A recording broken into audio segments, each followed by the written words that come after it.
Very few people know this, but there is a verse that states that Jesus descended into hell, and what he did there will surprise you. After the cross, everyone expected that Jesus would go to heaven, but that's not what happened. For 3 days he was gone. No one knew where he was, from that dark Friday when he died until the bright Sunday of his resurrection. What exactly did Jesus do during those 3 days between his death and resurrection? Few know the answer, yet it lies hidden in Scripture. The Bible offers mysterious clues about the keys of hell, imprisoned spirits, and the dominion of death itself. But what does all this really mean? Where was Jesus when his body lay in the tomb? Jesus himself had prophesied before dying about what would occur during those 3 days. The Son of Man will be 3 days and 3 nights in the heart of the earth. Exactly what the heart of the earth means is a mystery, but Paul clarifies it.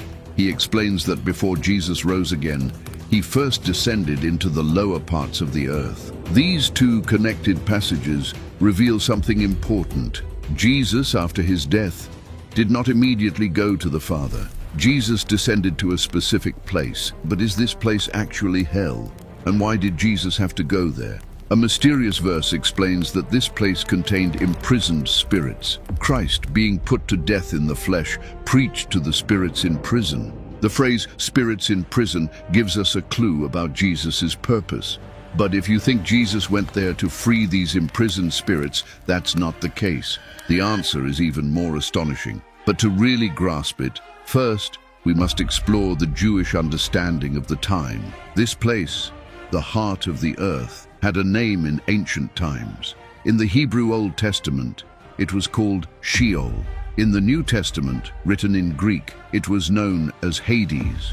When the Bible refers to Sheol or Hades, it doesn't always mean the fiery hell of eternal torment we often picture today. In Jewish thought of the time, Sheol was the general dwelling place of the dead. The souls of almost everyone who died went there, both righteous and unrighteous, awaiting final judgment. Certain Jewish traditions believed this realm was divided into separate areas, one for the righteous, a place of comfort sometimes called Abraham's bosom, and another for the unrighteous, a place of torment and anguish. This helps us understand who the spirits in prison really were. They weren't demons like Satan or fallen angels. They were the souls of human beings who had died before Christ's coming. They were imprisoned because they were held in this realm of death, unable to leave on their own. They awaited resolution. Jesus, in spirit, descended to this realm of the dead, Hades, a place filled with human souls who were waiting. And Peter's verse says that he went there and preached. The purpose of his descent wasn't to suffer punishment. It was a mission, but it wasn't a simple mission. It was an incursion into enemy territory, a realm with a powerful guardian who would oppose him. The guardian, as Hebrews indicates, is Satan.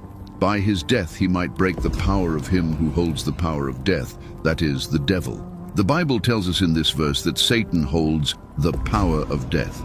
This means Satan's authority wasn't limited to tempting the living. His power extended into the destiny of people even after death. He had authority over this realm and kept souls imprisoned under death's power. No one who entered there could escape by their own strength. Jesus, therefore, descended into a kingdom ruled by his greatest adversary in an act of direct confrontation. And here is where another crucial clue appears. In the book of Revelation, the resurrected Jesus himself declares his victory with decisive words.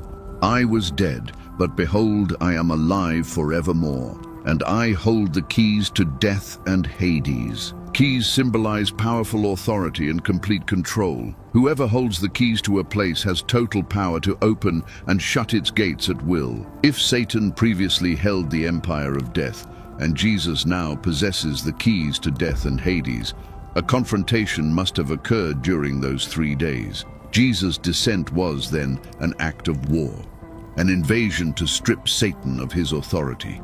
But why did Satan have this power? And why did Jesus decide to take it away? To understand why Jesus had to wrest control of death from Satan, we must first understand how Satan obtained it. The origin of this power goes back to the beginning in the Garden of Eden. When Adam and Eve disobeyed God, sin entered the world, and the Bible is very clear on this point. The direct consequence of sin is death.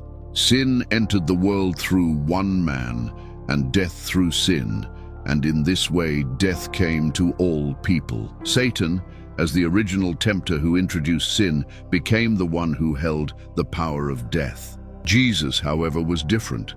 Unlike men, he was sinless, but for his victory to be complete, dying wasn't enough. Death's domain was like a fortress, and the only way to enter that fortress was by dying. Jesus himself affirms this when he says, "I lay down my life, only to take it up again. No one takes it from me, but I lay it down of my own accord." Death could trap sinners, but not someone sinless like Jesus. Jesus enters as a victorious conqueror. Paul speaks of his